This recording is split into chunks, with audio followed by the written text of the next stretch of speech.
Rome voulait tourner vers la Russie. Et n'oubliez pas que j'étais carrément au centre de la chose. Donc, Rome voulait, je donnais des conseils à qui voulait l'entendre. Je disais les dimensions que atteignent les terroristes actuellement dans les attaques au port le Burkina Faso, il faut que nous coopérons avec la Russie. La France ne va jamais nous donner des armes, puisque c'est eux qui ravitaillent les terroristes. Et quand vous regardez, les terroristes sont dans des zones riches, là où on trouve le pétrole, le gaz, les minéraux, l'or. Voilà. Donc, on chasse l'État des zones riches et la France met maintenant sa main pour extraire ces matières premières-là sous la sécurité des névrosés qu'on appelle les terroristes. Et évidemment, à un moment donné, il fallait un homme fort. Et donc, quand Damiba est arrivé, il avait vraiment des ambitions de faire tel que Ibrahim est en train de le faire. Mais il a été coopté. Et il a eu peur de la France. Il s'est laissé faire. La France a commencé à l'orienter dans les mêmes bêtises. Ibrahim a dit non, ce n'est pas ce que nous nous sommes dit. Il faut que les choses changent. Et Ibrahim a frappé. Maintenant, quand Ibrahim est arrivé par le premier message, deuxième communiqué, nous on a su que lui là, il pourra nous aider. Et il fallait que ce soit lui. Mais la France ne voulait pas, évidemment. Parce que quand nous sommes allés aux assises pour faire asseoir Ibrahim Traoré, Armel était dans la salle, hein, comme je le dis, j'étais vraiment en tête de ces choses. Mais à l'hôtel, on m'a délogé. On m'a appelé urgemment de quitter l'hôtel. On doit nous mettre dans des villas. Oui, oui, parce que la France est venue avec des cartons de milliards de francs CFA pour distribuer aux panafricanistes afin qu'arrivés dans la salle, les gens puissent faire le désordre de dire qu'on ne veut pas d'Ibrahim Traoré. Nous, on a fouillé l'argent, allé se cacher dans des villas et le lendemain, on s'est imposé et le peuple s'est assumé. Armel Vianney-Luamba, est-ce que vous pensez que toute la stratégie que vous avez développée tout à l'heure, comment vous avez fait, vous étiez même au cœur, vous étiez en train de nous Ah expliquer. oui, au Est-ce cœur que des grandes vous décisions même. pensez que cette stratégie peut être transposée au Congo-Brazzaville? Parce que moi, je disais tout à l'heure, Bon, tant que la France-Afrique ne sera pas mise en difficulté au Congo, c'est sûr et certain que la situation demeurera dramatique au Congo et c'est des Congolais qui continueront à mourir comme des mouches. Je vous ai dit, le taux de mortalité aujourd'hui est effrayant au Congo-Brazzaville. Les gens, vous l'avez rappelé, les familles qui, même pour avoir un repas par jour, c'est une gymnastique. C'est incroyable, les Congolais mangeaient très bien.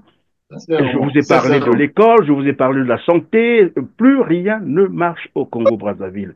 Plus de Oui, 70% de la population vit en dessous du seuil de pauvreté, donc à moins d'1 dollar. C'est 600. Si ça n'a pas encore varié, c'est 600 francs CFA par jour. Et ça, ce sont des statistiques de 2010. Probablement que ça s'est empiré aujourd'hui. Et tout ça, la France-Afrique ne voit pas. Ce qui compte pour la France-Afrique, c'est de sauver son soldat, Sassou Nguesso, qui leur donne oh, accès mais ça, c'est un rêve. aux C'est ressources un rêve. pétrolières. Il se trompe, mon cher ami. Il se trompe. Dieu a permis que nous voyions chez les autres au Burkina Faso. Il a permis de nous ouvrir des portes. Un peu, bon, on ne peut pas aussi dévoiler notre secret dans les médias, mais je crois que le travail est déjà ficelé. Sassou Nguesso ne sera pas président, il n'arrivera pas aux élections. Si Sassou Nguesso arrive aux élections, c'est lui qui va prendre le pouvoir. Yannick l'a dit, mon coco est en prison. Non? Il avait gagné, non? Il avait battu Sassou. Mais il est en prison, non? C'est Sassou qui gouverne. On ne veut plus ça. Cette fois-ci, nous avons nos stratégies mises en place. Sassou Nguesso, retenez, écrivez bien, va partir.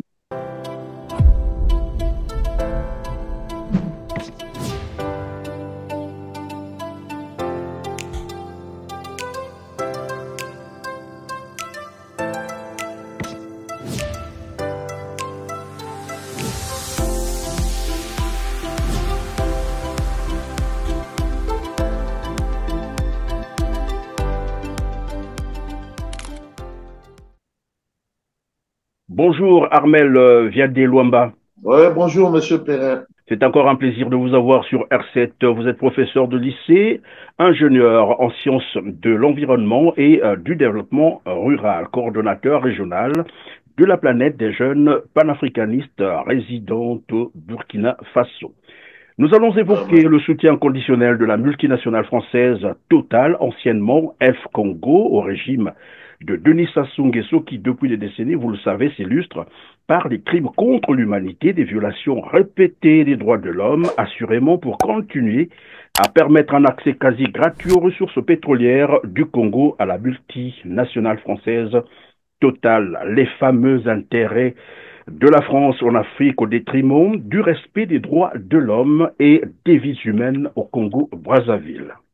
Donc ce que j'ai voulu expliquer dans ce livre, Chirac, mon ami de 30 ans, c'est comment j'étais de ceux qui avaient aidé Sassou et qu'ensuite nous avons été extrêmement déçus par l'échec de Denis Sassou Nguesso. D'abord, il y a eu des exactions effroyables, notamment les 350 assassinés du Beach. Ça, c'est des choses qui méritent le jugement des tribunaux pénaux internationaux. Puis il y a surtout tous ces détournements de fonds publics, d'utilisation de l'argent du pétrole pour autre chose que le bonheur du peuple. Enfin, toute une série de déceptions. Sassou Nguesso. Ici, vous êtes nombreux à connaître Nguesso, le président de Congo-Brazzaville, qui a sur la conscience et du sang sur ses mains en centaines de milliers de personnes.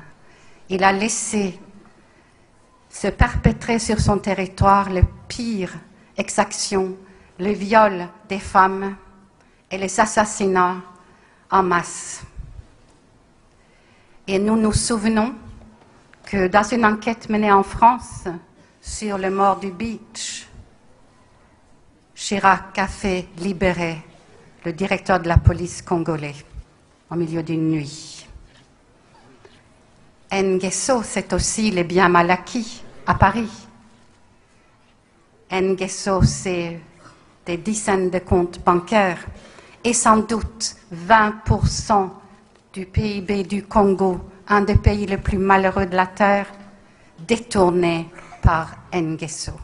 Ce n'est donc plus un secret pour personne. Tout le monde sait désormais qui est derrière le régime sanguinaire de Brazzaville incarné par Denis Sassou Nguesso. Dans un billet d'Afrique et d'ailleurs, numéro 151 d'octobre 2006, Pierre Kaminada raconte la genèse des trafics de préfinancements innovés par F Congo, qui deviendra donc Total plus tard, notamment pour alimenter en armes, écoutez bien, la série des guerres qui ont martyrisé la population congolaise à partir de 1997.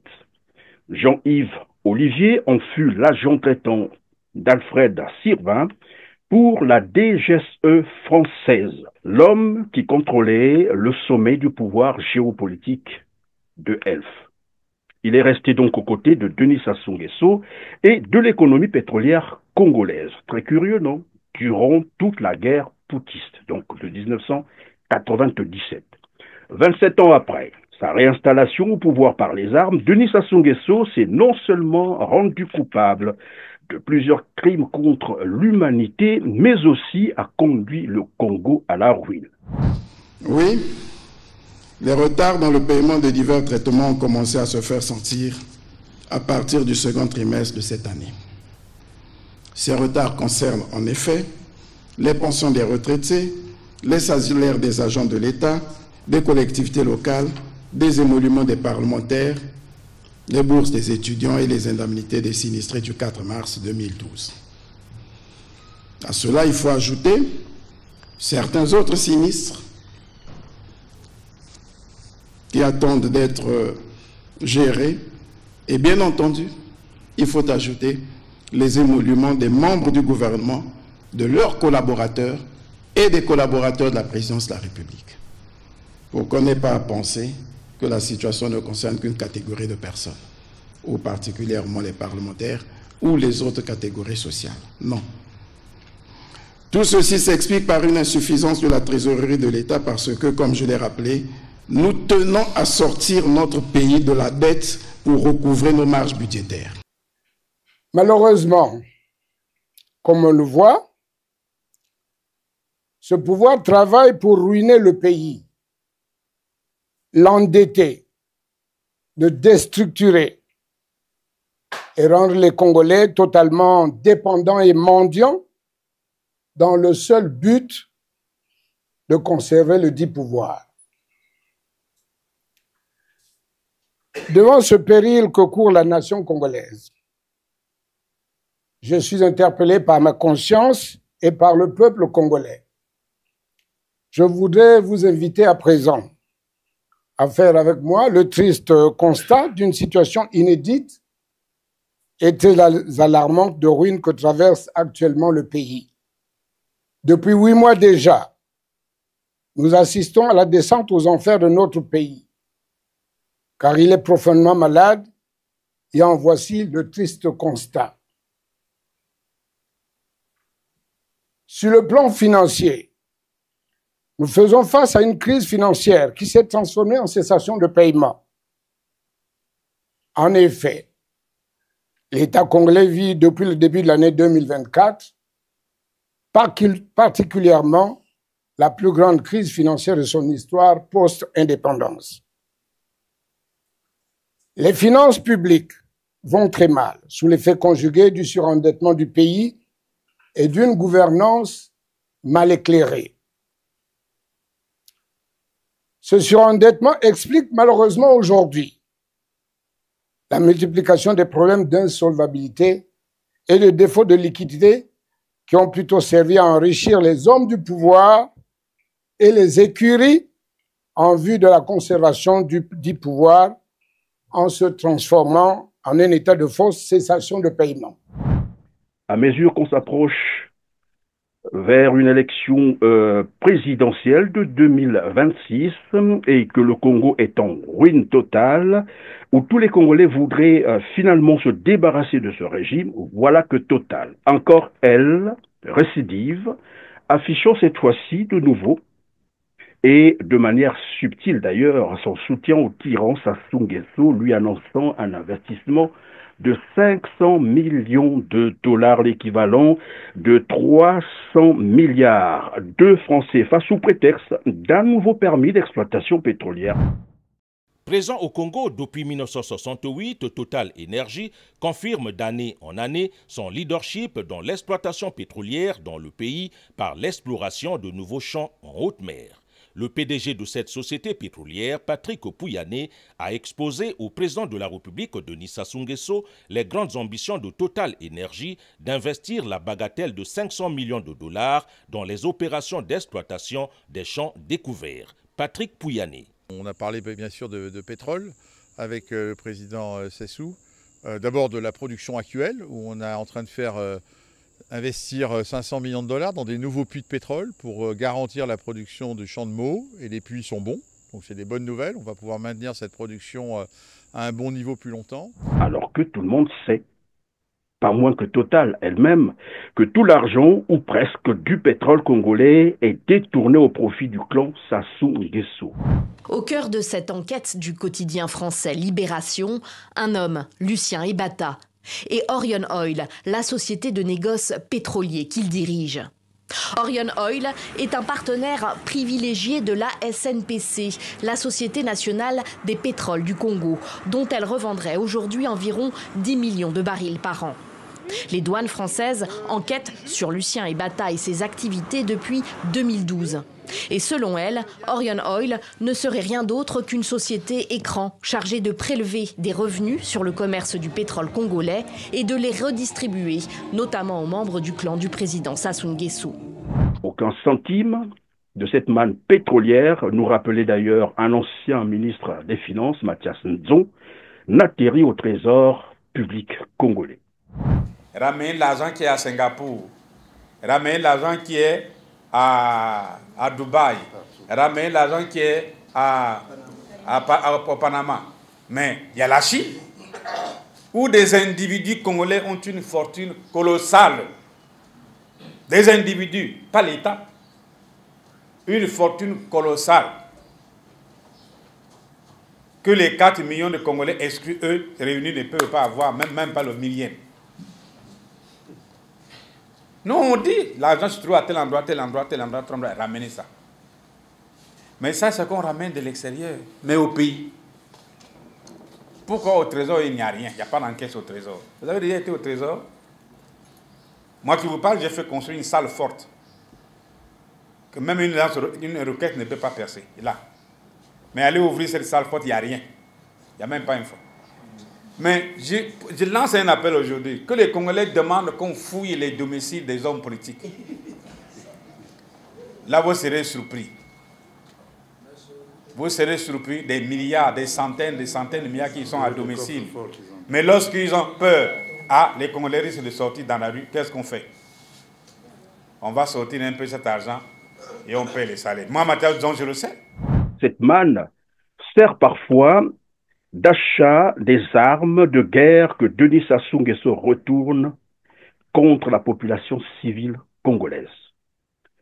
Alors, Armel Vianney-Luemba, comment avez-vous perçu cette annonce faite le 15 avril 2025 par Patrick Pouyanné, directeur général de Total, à Sassou Nguesso? Il était reçu en audience, bien sûr, d'un financement, un nouveau financement à hauteur de 500 millions de dollars, l'équivalent, je l'ai dit tout à l'heure, de 300 milliards de francs CFA, prétexte, je l'ai aussi rappelé, d'un nouvel investissement, notamment un nouveau permis d'exploration pétrolière à l'orée même de l'élection présidentielle de 2026.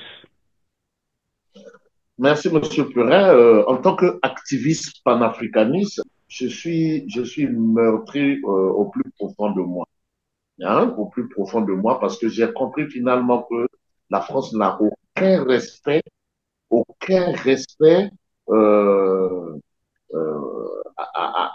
à assigner aux Congolais. Au fait, les Français ont toujours considéré les Congolais comme des animaux, comme des gens ayant une vie sans valeur.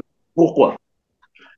Rappelez-vous que c'est elle, comme vous l'avez souligné d'ailleurs dans votre introduction, qui était pratiquement le bailleur de la guerre en 1997 pour amener Denis Sassou Nguesso au pouvoir.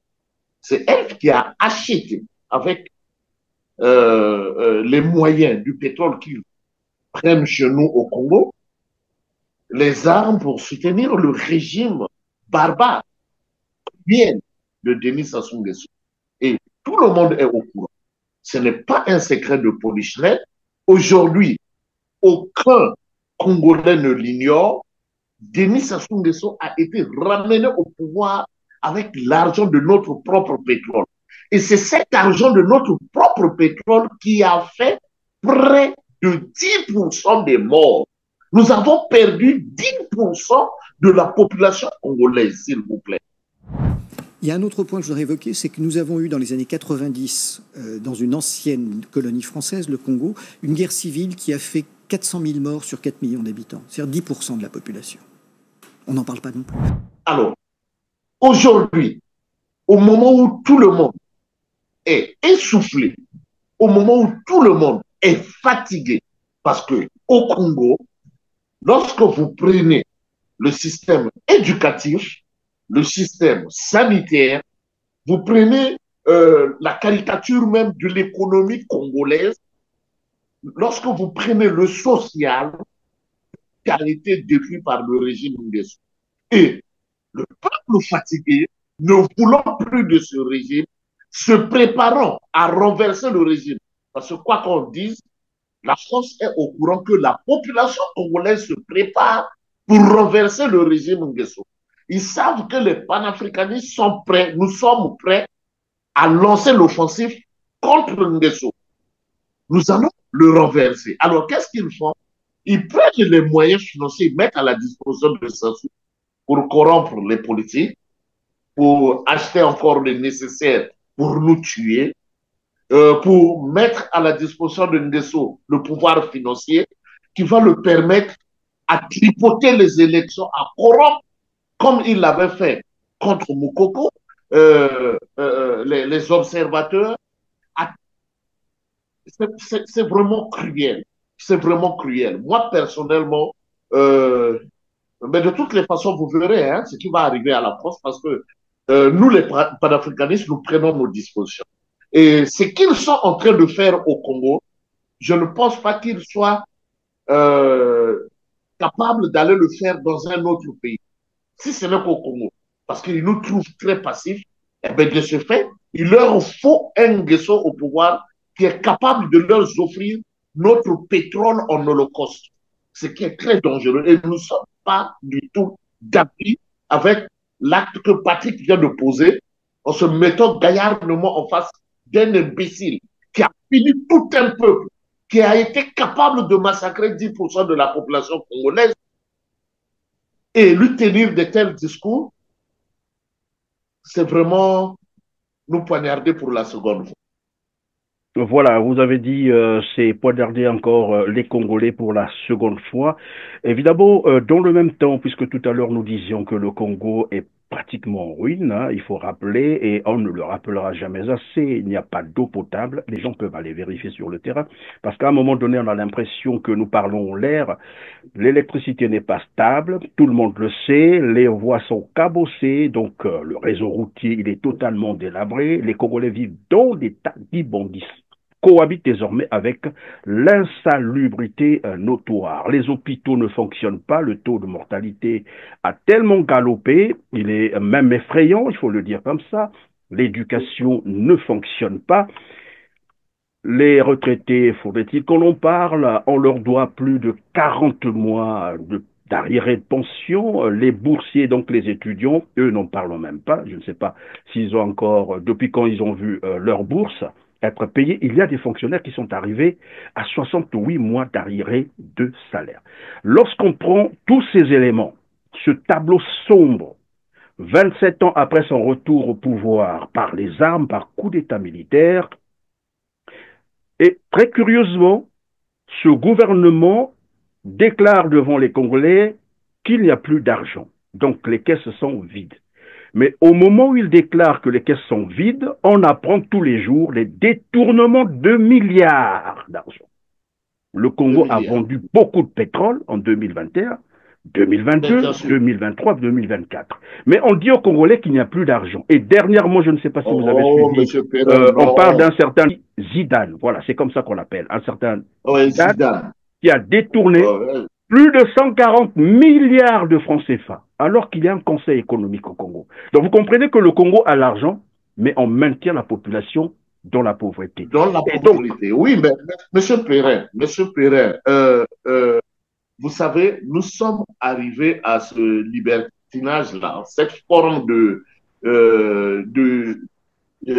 je suis qui suis-je, et en même temps tu te refais toi-même une petite rétrospective pour dire, bon, ben voilà, je suis le neveu du président. Alors, donc, le tout-puissant, je suis donc censé être riche, milliardaire.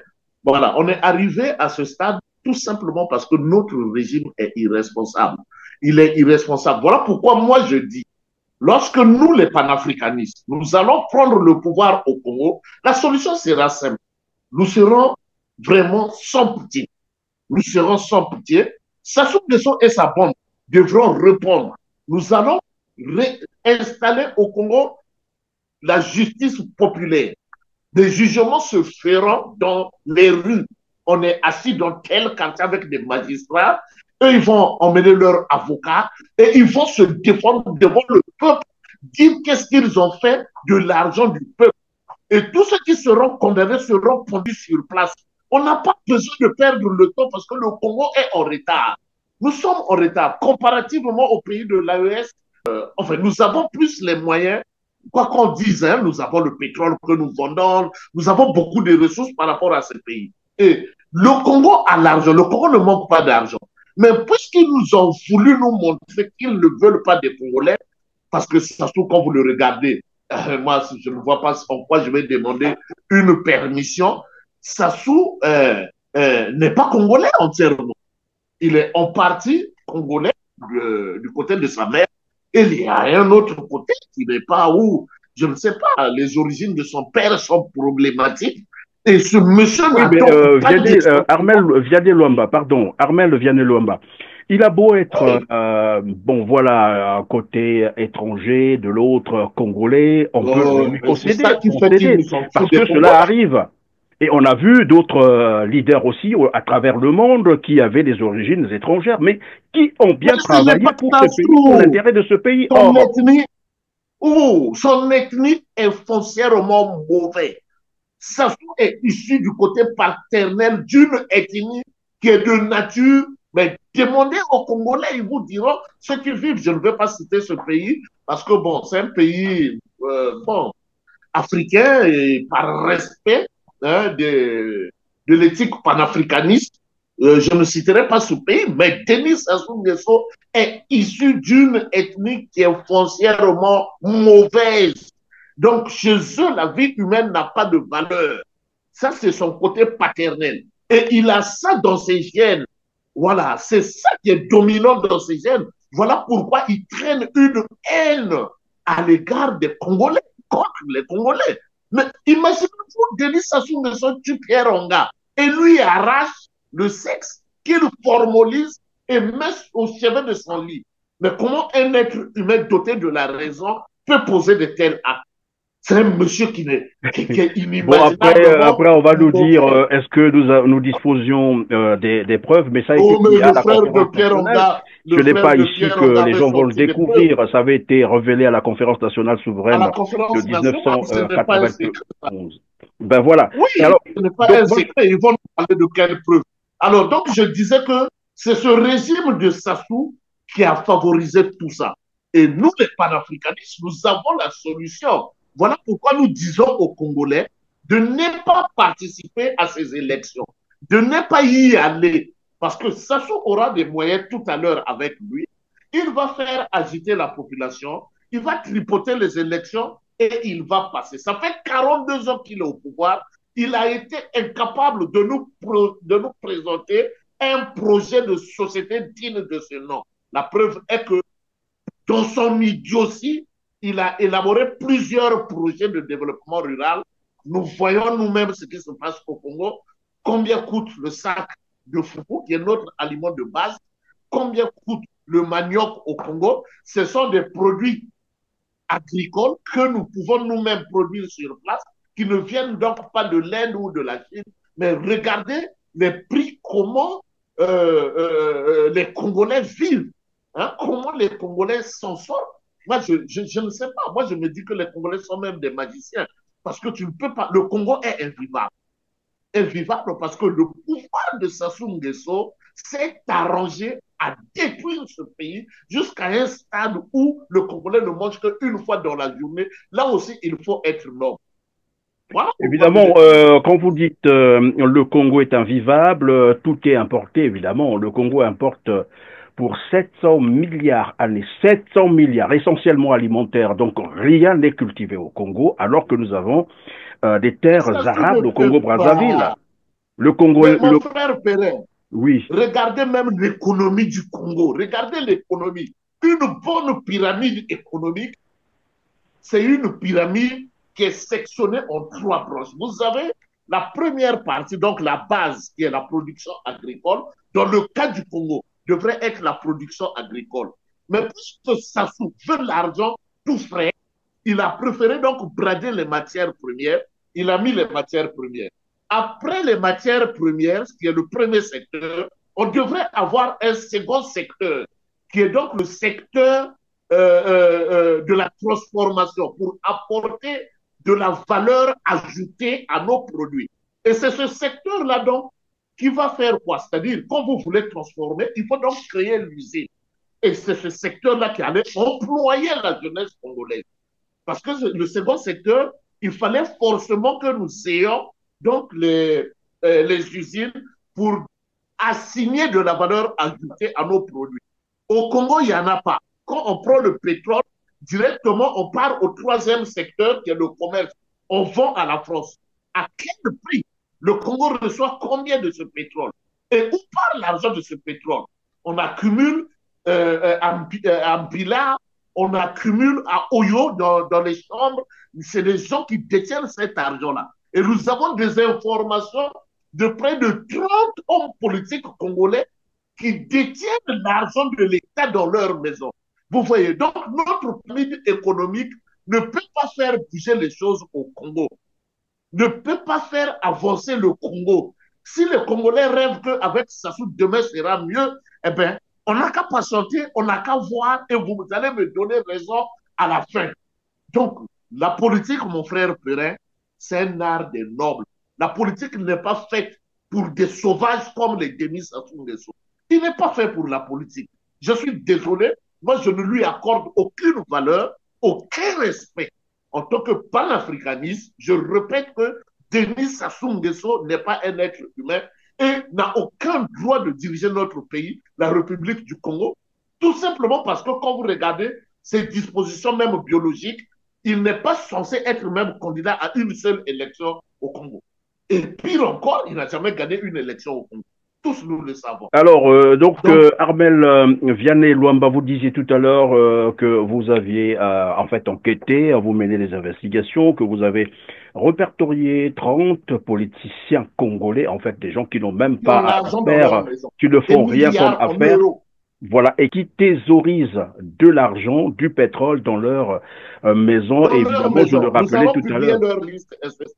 Évidemment, tout à l'heure, nous disions que le Congo, de plus en plus, et jamais à une semaine qui passe sans qu'on nous révèle un scandale financier, de détournement, de vol. Et tout à l'heure, d'ailleurs, je rappelais cette affaire d'un certain Zidane qui, curieusement, ce monsieur était là pendant longtemps, on l'a vu construire partout, c'est ce qu'on nous dit, qu'il dispose de beaucoup d'hôtels au Congo, beaucoup de villas, un fonctionnaire de l'État en plus qui a détourné plusieurs milliards, des centaines de milliards de francs CFA, alors qu'il y a un conseil économique et il y a des inspecteurs financiers au Congo-Brazzaville. C'est après qu'on ait changé de directeur qu'on vient nous dire, ben voilà, on a émis un mandat d'arrêt international pour distraire un peu les Congolais. Et donc, moi, je voudrais qu'on revienne un peu sur ce soutien inconditionnel de la multinationale Total, qui visiblement vient encore soutenir ce régime connu par tout le monde, criminel. Les éléments existent et documentés, on peut le prouver, à l'orée de l'élection présidentielle de 2026. Et sur le terrain, qu'est-ce qu'on constate?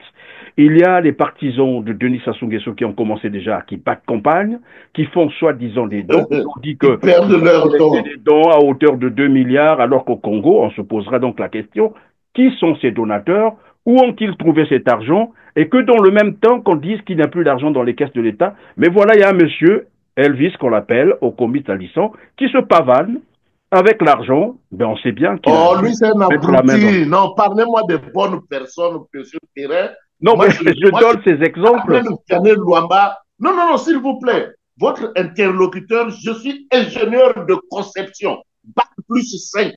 Hein? Je suis ingénieur de conception. Bon, me parler des gens comme les salissants ayant une raison pathologique, c'est comme si vous me prenez, vous m'associez à son rang pour qu'on réfléchisse de la même manière. Parce qu'ils sont inutiles pour le Congo. Oui, Armel Vianney Luamba, vous avez dit, vous allez procéder, vous allez leur faire des procès publics, comme ça se passe d'ailleurs à Kinshasa. On les voit là, en plein public, où tout le monde est là. Ils seront pondus sur place. Parce que la sanction, c'est quoi? Tu as volé, tu le connais, oui. Remets. Si tu ne remets pas, on te pond. Et ça, il n'y a même pas de demi-mesure. Ça sera fait au Congo pour que demain, ceux qui auront la mission de diriger notre pays ne puissent plus retomber dans cette erreur. Parce que vous savez, chez nous, dès que la personne est nommée, elle commence à festoyer. Moi, je n'ai jamais compris. Moi, j'ai combien d'amis ministres au Burkina Faso? Aucun de mes amis n'ont été nommés. Le Bassolma, c'est un ami à moi. Le ministre Bassolma a été nommé, il n'a jamais fait même une fête, il ne m'a jamais envoyé 500 francs boire Coca-Cola. Non. Au Burkina, on te nomme, c'est pour prendre le pouvoir, gérer les affaires de l'État. Donc, c'est une charge. Nous, on t'encourage, on t'appelle pour t'encourager, vas-y. C'est ça le Burkina Faso. Au Congo, quand on te nomme, la première des choses, tu appelles toute ta famille, vous organisez une grande fête. C'est pour dire quoi? C'est pour dire quoi aux gens? Évidemment, quand vous dites ça, on a vu le dernier, disons la dernière nomination, ou parmi les dernières nominations, le directeur général, je crois, des Trésors, et on a vu les images, comment les gens sont en liesse, ça célèbre, c'est comme si c'était une victoire. C'est Comme pour voler dire, l'argent. c'est notre tour à nous de se servir, c'est ça, c'est ce qu'ils veulent envoyer comme message. Mais bien sûr, c'est ça. Quand vous allez descendre le pantalon de ce directeur, vous allez voir qu'il est en train de bondir parce qu'il a toute l'énergie nécessaire pour brouter toute la richesse du Congo. Ce n'est pas fort. On ne peut pas développer le pays comme ça. Et le blanc n'est pas bête. Il y a eu un travail sociologique qui a été mené par la France pour choisir les gens qui sont capables de leur faciliter l'accès à nos matières premières. Je suis dessus, mais c'est une vérité, il faut le dire. Et donc, ce travail sociologique-là a été mené du sud au nord de la République du Congo. Ont été retrouvés dans la zone d'Edou, Oyo, ceux qui n'aiment que la vie, qui n'ont aucune valeur humaine, qui peut leur permettre de diriger le pays. Ils n'ont aucune valeur, aucune. Ils sont là, c'est pour la nourriture, c'est pour la morphologie de leur intestin, sauf quelques rares personnes. Et quand on a examiné leur système hypothalamo-hypophysaire, on s'est rendu compte qu'ils avaient une vaste tête à l'intérieur. Le système, l'hypothalamus avait une taille développée par rapport aux autres. C'est un travail scientifique. Et donc, le blanc avait compris qu'il faut s'appuyer sur eux pour prendre les matières premières gratuitement. Et c'est ce qu'ils sont en train de vouloir revenir faire encore. Parce que vous êtes sans ignorer qu'ils ont découvert, évidemment, le pétrole au Congo. Évidemment, pendant que vous dites ça, alors tout à l'heure nous avons, d'entrée de jeu d'ailleurs, nous avons rappelé le soutien inconditionnel de Total, anciennement ELF, disons au régime de Denis Sassou Nguesso, un régime connu de tout le monde, qui a déjà commis beaucoup de crimes. Je ne veux pas rappeler ici les expéditions militaires punitives dans le Pool, les massacres du Beach.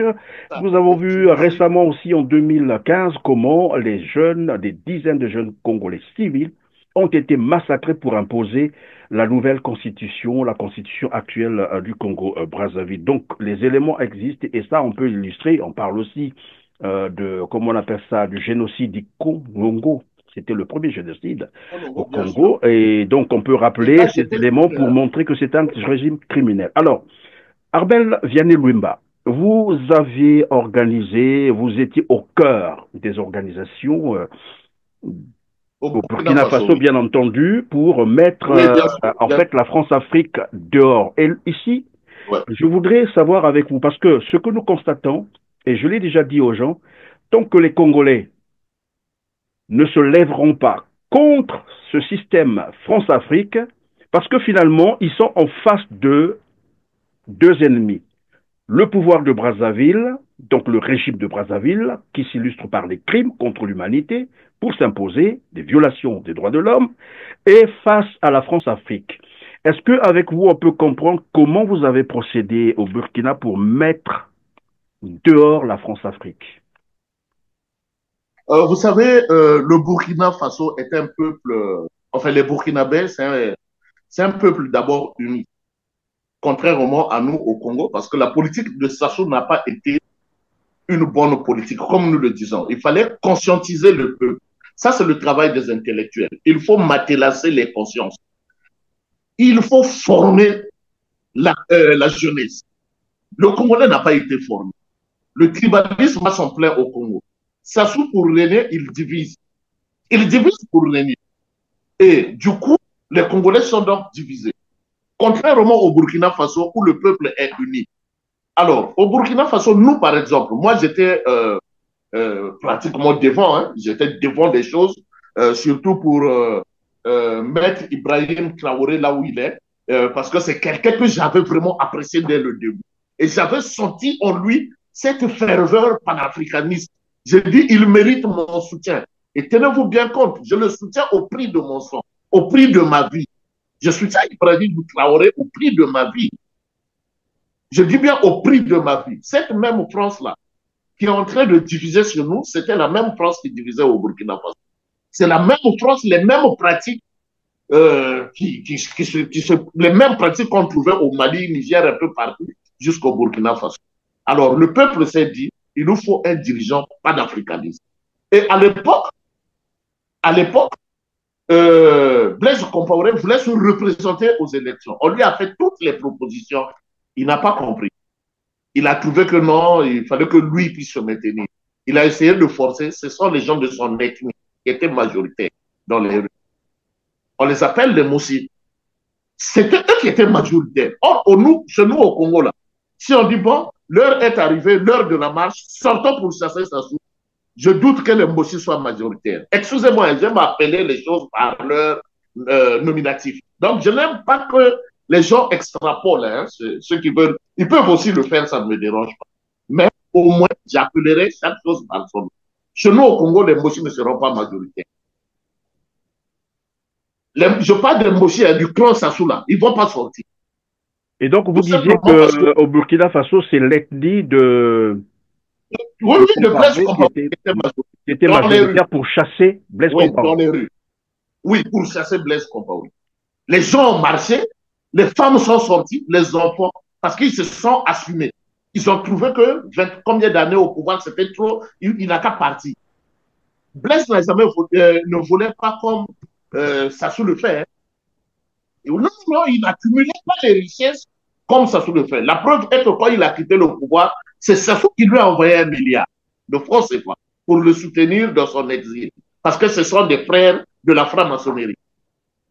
Vous comprenez? Alors, au Burkina Faso, la seconde chose, c'est quoi? C'est-à-dire le peuple a déjà les notions de la forte révolution sankariste.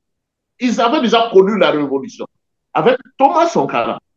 Et donc, du coup, les gens avaient admiré la façon dont Sankara avait conduit les choses.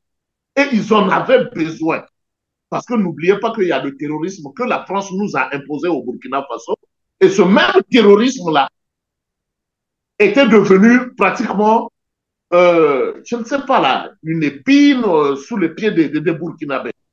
Ils étaient en train de progresser, ils prenaient des villes en ville. Les Burkinabés ont dit non, si ce n'est pas un régime révolutionnaire, nous allons perdre notre pays. Ils se sont assumés. Ils se sont assumés et ils ont accepté prendre des dispositions. On a dit, bon, il faut que Roch quitte le pouvoir parce que la façon dont les choses se présentent, le civil ne pourra pas diriger. Ce n'est pas parce que Roch n'était pas bon. Hein. Roch Marc Christian Kaboré était un bon président. Mais il y avait des coups bas. Il fallait forcément un militaire pour mieux conduire à bien cette guerre, ce conflit, voilà, l'avancée des terroristes. Évidemment, le peuple a commencé à parler dans les rues. L'armée a appris. En sorte, pardon, pendant que vous allez continuer, Armel Vianney Luamba, vous disiez qu'avec Roch Kaboré, il était aussi facile qu'il soit manipulable par des puissances impérialistes, c'est ça. Il fallait quelqu'un, un patriote courageux qui pouvait, voilà, résister à cette manipulation. Manipulable, oui, puisqu'on l'a vu. À un moment donné, Roch avait dit qu'il fallait diversifier un peu la coopération. Roch voulait tourner vers la Russie.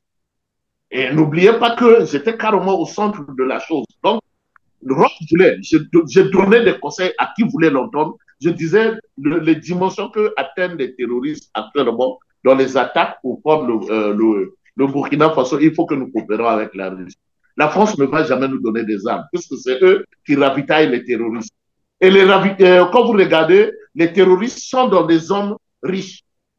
Là où on trouve le pétrole, le gaz, les minéraux, l'or. Voilà. Donc, on chasse l'État des zones riches et la France met maintenant sa main pour extraire ces matières premières-là sous la sécurité des névrosés qu'on appelle les terroristes.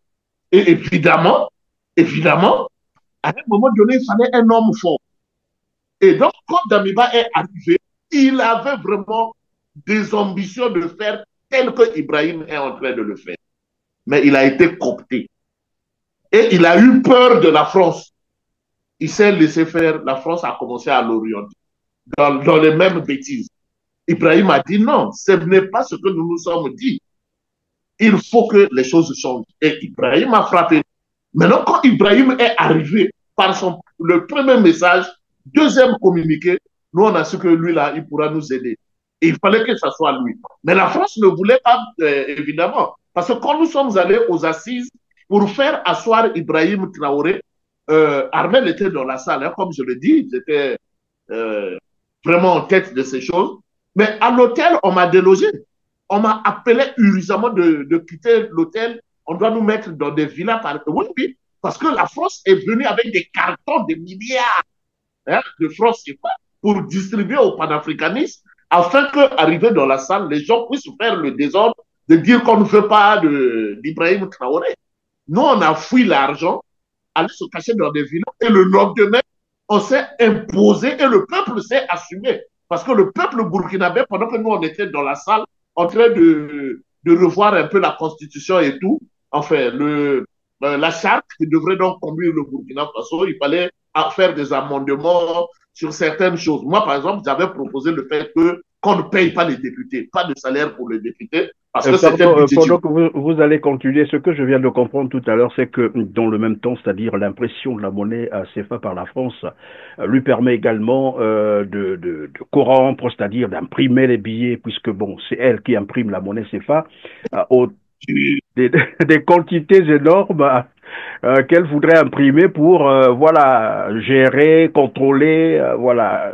Voilà. Ce que j'ai cru comprendre. Ils avaient besoin que cette monnaie lui sert aussi de tenir. La France voulait remettre un homme politique au pouvoir au Burkina Faso. Donc le peuple avait l'information. Le peuple est venu nous encercler. Ils nous ont dit, vous allez sortir de la salle avec le nom d'Ibrahim Traoré président. Si c'est le contraire, nous allons vous brûler vif dedans. Moi-même, il y a un qui m'a approché, je me rappelle, je vais vous raconter ça. Il y a un qui m'a approché, qui m'a dit, ah oui, toi, on te suit beaucoup, tu parles beaucoup. J'ai dit, ah bon? Oui, oui, non, je te suis beaucoup. Tu es un panafricaniste, c'est bien. Mais dans la salle, là, aujourd'hui, là, si ce n'est pas le nom d'Ibrahim Traoré, tu ne sortiras pas de la salle. J'ai dit, si je suis là, c'est parce que je veux que ça soit Ibrahim Traoré. Et quand je suis arrivé, après le scanner, nous sommes rentrés dans la salle, on s'est installé dans la salle, on sentait que les politiciens étaient tellement motivés. Donc, ils avaient leur plan B déjà préparé, hein, et aidés par la France. Aidés par la France. Vous voyez, cette même France, cette gabegie qu'elle est en train de préparer au Congo, ce n'est pas une première. La France a toujours joué cette partition. Parce qu'au Congo, au fait, la France manque de quelqu'un de confiance qui peut prendre le pétrole, leur donner. Attendez, je vais vous dire une chose. Pour enrichir la France, Sassou Nguesso prend des prêts au nom de l'État congolais auprès d'elle. C'est pas moi qui le dis, c'est Loïc, le président, qui l'a dit. Sassou Nguesso part prendre des prêts auprès d'elle. On lui donne des milliards qu'il faut payer avec un taux d'intérêt de 100%. En économie, dites-moi où ça existe. Nulle part. Ce qui fait d'ailleurs qu'il brade le pétrole sur des décennies. Et... Sur des décennies, le pétrole congolais, là, mais beaucoup de zones d'exploitation ont été déjà bradées. Et ce même ça, si tu n'es pas bête, tu ne peux pas l'accepter. Allez faire un prêt de 1000 francs, que tu vas rembourser le double, donc 2000. Ça n'existe nulle part. Il y a un pourcentage pour le taux d'intérêt. Mais comme elle n'est pas une banque, ils imposent leurs conditions. Ça se accepte, parce que lui, son problème, c'est l'argent ou rien. Il l'accepte et voilà. Aujourd'hui, cette même société ne fait que applaudir Sassou Nguesso. Parce que Sassou les a suffisamment enrichis. C'est ce qui expliquerait donc, c'est ce qui expliquerait également la dette, j'allais dire, l'énormité colossale du Congo aujourd'hui de Congo-Brazzaville. Oui, évidemment, évidemment. C'est la dette colossale du Congo. Mais tout a été creusé par Sassou. Je vous dis que c'est un idiot, hein. Excusez-moi en toute fraternité, mais je n'ai jamais vu un idiot du roi de Sassou. Il publie qu'il y a eu les navires là, qui transportent le pétrole vers les tankers, voilà. Il y a eu 2 qui ont disparu dans l'océan Atlantique qui voulaient aller en France. Ça, il a fait cadeau à la fin. Il fait cadeau du pétrole congolais. Il prend des tankers, il charge, il donne cadeau. Il y a des cadeaux qu'il fait à la loge maçonnique en nature. Il y a des cadeaux qu'il fait aussi en prenant carrément voilà, nos matières et il envoie à la France cadeau. Mais imaginez-vous, tanker qui se noie dans l'océan Atlantique et il n'y a pas de marée noire. Donc ça pense que les Congolais sont bêtes et que bon, voilà, il nous raconte ça il fait ça. Oui, mais ça ne s'arrête là. Il Ça ne prend s'arrête notre pas là parce pétrole, que donc, finalement, ça ne s'arrête pas là. Finalement, on sait également que lorsque Total, Eni, Chevron, tout ce monde-là prennent du pétrole au Congo, le Congo n'a pas les moyens de contrôler combien de barils sortent du Congo. ben Et bien ça a sûr, été démontré. c'est Donc les c'est Français. Total qui... Il n'y a aucun Congolais là-bas. Il n'y a aucun Congolais devant le compteur pour vous dire qu'on a pris 2000 barils aujourd'hui, 3000. Il n'y a aucun Congolais. Même Sassou ne sait pas combien de barils les Français prennent des entrailles de nos terres du Congo. Personne, personne. Et ils le laissent couler ça. Voilà pourquoi la France le préfère. Elle sait bien que les panafricanistes sont en train de vouloir monter au Congo. Et nous allons monter. Donc, il faut maintenir ça. Voilà pourquoi il y a eu l'aide. Il lui faut des moyens pour battre Copane. Ça soit élaboré un projet, il a donné, il a soumis, on lui a donné. Mais regardez ce qui se cache derrière les 500 millions de dollars. Oui. Oui, mais regardez ce qui va se cacher derrière, mon cher ami. Vous croyez que c'est sans intérêt la restitution? Est-ce que vous croyez que c'est un achat du pétrole? C'est faux, c'est ce qu'on va vous faire croire. Mais en réalité, c'est des sous où il faut restituer avec des taux d'intérêt très élevés parce que ça a toujours été leur business. Et voilà. C'est l'avenir du pays qui est compromis comme ça. Alors donc vous parlez est-ce qu'on peut parler? Vous parlez de votre conclave. Vous étiez en train de nous expliquer, disons, ces assises qui ont permis de mettre... oui. De mettre Et on était là-bas, il y a RFI qui avait envoyé ces journalistes, France 24, quoi, on les a chassés. J'ai dit aux gens, nous allons travailler en africain ici. Ça sera les nègres entre nous. Et ils m'ont donné raison, notre structure m'a donné raison. Et on a chassé RFI, on a chassé toutes les chaînes, on a accepté seulement les chaînes africaines. Voilà. Et nous sommes restés dans la salle, on a travaillé vers 23 heures, on a conclu les travaux et Ibrahim a été mis en place. Voilà. Donc, comme président du FASO. Mais aujourd'hui, hier, j'étais dans une ville burkinabé, j'ai une parcelle là-bas, je suis allé voir ma maison et en face de chez moi, il est en train de construire un stade à des standings internationaux. Donc, tu vois, ça donne de la valeur ajoutée à ma parcelle. Avec une voie bitumée d'une taille incroyable. Je me suis arrêté, j'ai dit, mais le petit là va nous tuer ou quoi? Donc, nous, c'est Ibrahim ou rien. Voilà. C'est Ibrahim ou rien. Les preuves sont là. Il est en train de travailler. Ils sont en train de bitumer la voie Bobo de la Souche jusqu'à Léguéma, en train de construire un stade. C'est les Turcs qui sont sur le terrain. Et quand tu arrives, tu t'assois, tu dis, mais l'enfant là. Et il est sur tous les fronts. Sur le front agricole, on ne parle pas, parce que son ministre de l'Agriculture, lui là, c'est un monstre, c'est un robot. C'est un robot, c'est l'un des meilleurs ministres de l'Agriculture que moi j'ai connu dans ma vie. Il est bon. Il est sur le terrain, dans la boue. Et c'est un militaire, hein, il n'est pas agronome, je ne pense pas. Mais c'est quelqu'un, voilà, à la première heure, il est arrivé. Et donc, ça fait que dans le désert, nous produisons de la banane, nous produisons le cacao. Au Burkina Faso, nous produisons de la papaye dans le désert. Ça sort, c'est costaud, tu manges bien, tu es rassasié.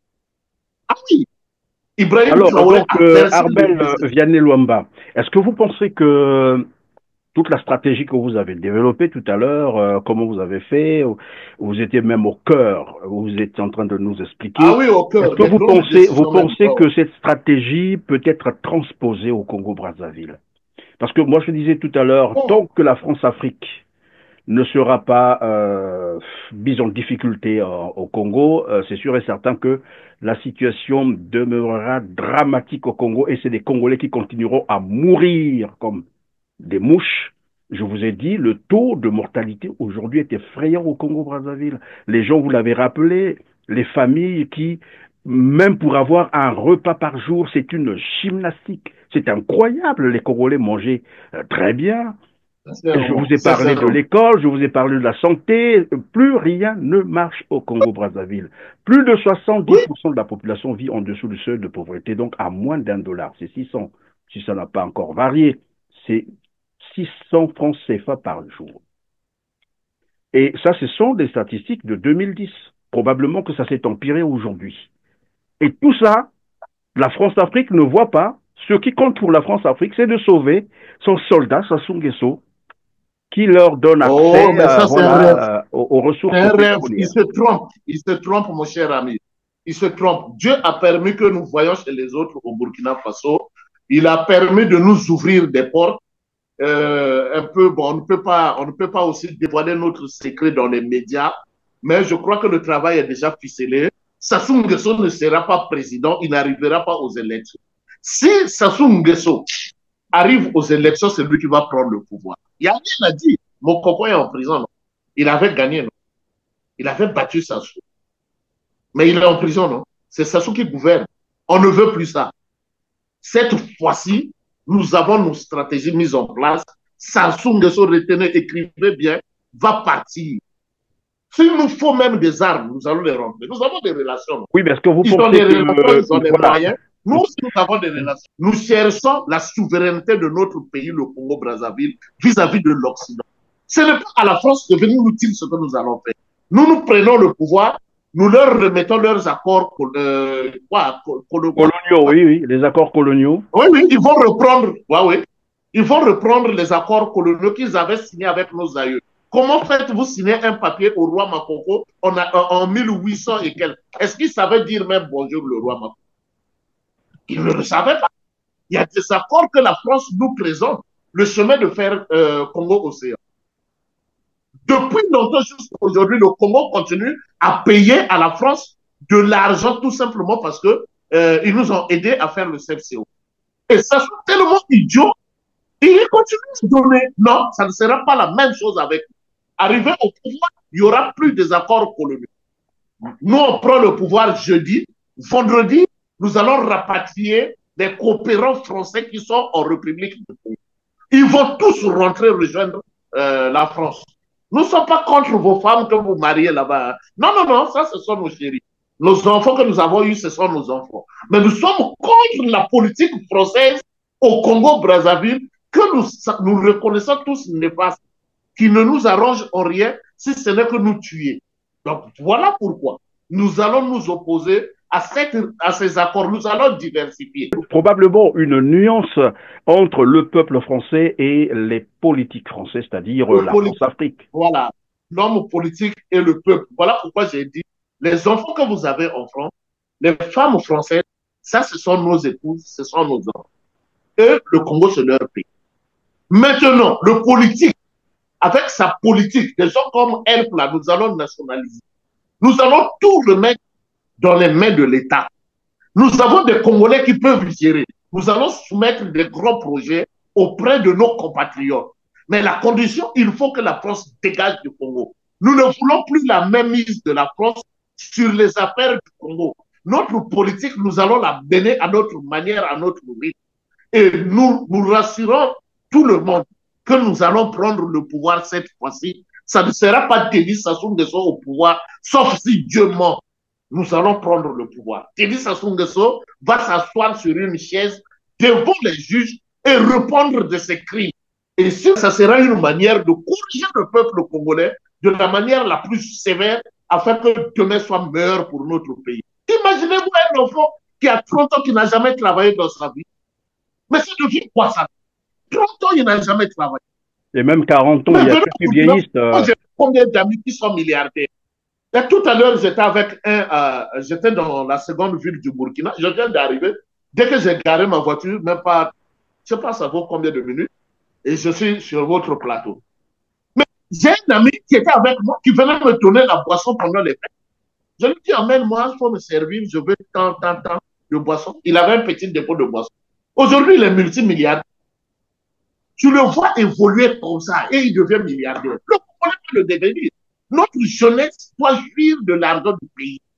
Oui, mais alors encore, lorsque vous parlez des jeunes de 30 ans, il faut dire jusqu'à 50 ans, les jeunes Congolais, on est encore jeunes au Congo et on est encore sous le toit des parents.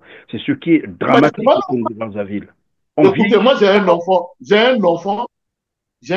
avec moi ici, mon fiston, à peine 18 ans, mais il est en train de lutter pour son indépendance. Au Burkina Faso, chacun veut réussir, peut aller vers le succès. L'État donne des marchés aux jeunes Tu es jeune entrepreneur, l'État te donne des marchés, va construire une école là-bas, va construire. Ça fait que personne ne veut de la fonction publique. Tout le monde veut devenir fonctionnaire, homme d'affaires. Entrepreneur, oui, voilà. Quand tu regardes, c'est eux qui roulent dans les plus belles caisses ici. Hein? Mais va aller au Congo, regardez même nos taxis. C'est des véhicules des années 84, 85. On te dit que c'est un taxi, on améliore, on met la peinture, on te dit de monter, de nommer ça, c'est un circuit. Ça, c'est pour ta boîte. Hein? Tout simplement parce qu'on ne peut pas permettre aux Congolais de vivre si gros. Moi, je me rappelle, j'avais une BMW, mais quand j'arrivais dans notre propre milieu congolais, ils ont pensé que je suis devenu moi aussi milliardaire. Ah oui, parce qu'ils regardent la marque de la voiture, ils trouvent que bon. Alors que c'est pas ça. Moi, j'aime les Mercedes, les BM, parce que c'est stable. Et moi, j'aime la vitesse. Donc, il me faut des véhicules stables. Mais au Congo, quand tu as ça, on va dire que lui, là, il a beaucoup d'argent. Une simple Mercedes 190 qui ne vaut même pas la Mercedes 500. On va dire qu'il est milliardaire. Mais comment peut-on avoir un pays où c'est-à-dire vous êtes en train de dire qu'au Congo, on a conditionné tout le monde à vivre dans la pauvreté, en fait. Pauvre dans la pauvreté. Et ce n'est pas une fausseté, c'est une vérité que nous voyons. Armel Vianney-Luamba, nous sommes à la fin de cette émission. Je vais vous laisser donc les quelques secondes qui restent pour conclure. Qu'est-ce que les jeunes Congolais peuvent retenir finalement? Comment sortir de ces griffes? Il faut qu'on s'assume. Personne ne va quitter un autre pays pour venir nous aider, nous libérer de l'emprise de Sassou Nguesso. C'est à nous de nous assumer. Nous sommes majoritaires. C'est notre pays à nous tous. Dieu ne nous a pas envoyés pour venir contempler Sassou Nguesso. Non, et puis ces bâtards d'enfants. Non, non, non. Les richesses du Congo, c'est pour tout le monde. Et notre jeunesse a le droit de vivre comme les jeunes de Dubaï, les jeunes de partout, parce que nous avons les mêmes richesses. Et nous sommes encore plus riches que ces pays-là, parce que nous avons un environnement qui est très favorable. Alors, cette jeunesse-là doit s'assumer, doit prendre ses responsabilités. Savoir que le Congo, c'est pour nous tous. Ce n'est pas pour Sassou. Ce n'est pas le papa de Sassou qui détient le permis d'habiter du Congo-Brazzaville. Non, non. Le Congo est une propriété collective et c'est à nous tous de jouir de ce que le Congo nous offre. Donc, d'ici là, nous allons lancer le mot d'ordre. Nous devrions sortir et chasser Sassou Nguesso face à face. Les militaires qui ont des armes, les policiers qui ont des armes, nous connaissons là où loge leur famille. S'ils tirent sur nous, nous irons nous en prendre à leur famille. Et ça, c'est clair. On ne touche pas à un panafricaniste. Tu as touché sur nous, nous allons trouver la solution pour te faire toi aussi du mal. Voilà. Nous allons mener un combat pacifique comme ça s'est passé au Burkina Faso. Un combat pacifique, il n'y a pas eu de mort.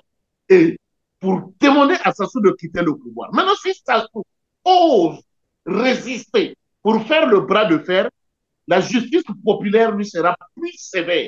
Parce que nous allons prendre en compte les blessés de cette année 2020.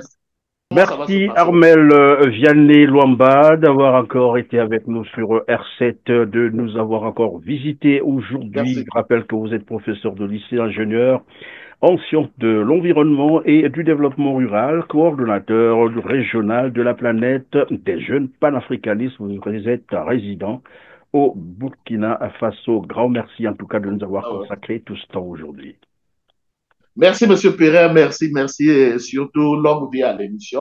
Ça nous permet de matelasser les consciences de la jeunesse. Merci beaucoup. Je vous en prie.